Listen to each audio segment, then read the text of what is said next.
புதுச்சேரியில் சிறுமிகள் பாலியல் பலாத்காரத்திற்கு உட்படுத்தப்பட்ட வழக்கில் தொடர்புடைய அரசியல் பிரமுகர்களின் பட்டியலையும் வெளியிட வேண்டும் என கோரிக்கை எழுந்துள்ளது. புதுச்சேரி மாநிலத்தில் சிறுமிகளை கட்டாயப்படுத்தி பாலியல் பலாத்காரத்திற்கு உட்படுத்துவதாக குழந்தைகள் பாதுகாப்பு அமைப்பு புகார் அளித்தது.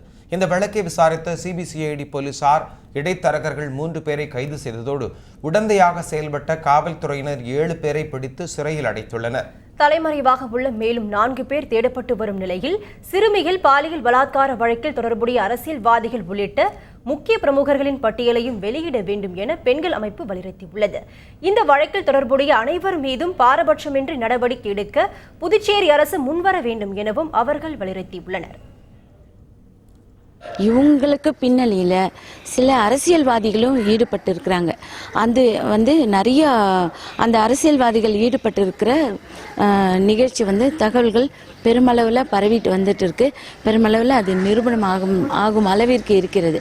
அதனால் உடனடியாக இந்த அரசாங்கம் எப்படி காவல்துறை மேலே நடவடிக்கை எடுத்ததோ அதே மாதிரி இதில் ஈடுபட்ட அரசியல்வாதிகள் மேலேயும் பாரபட்சம் இல்லாமல் விருப்பு இல்லாமல் பாரபட்சம் பார்க்காம ஆளுங்கட்சியாக இருந்தாலும் சரி அவங்க எதிர்கட்சியாக இருந்தாலும் சரி அவங்கள உடனடியாக அவங்க மேலேயும் உரிய நடவடிக்கை எடுத்து தண்டனையை வழங்குமாறு கேட்டுக்கொள்கிறேன்.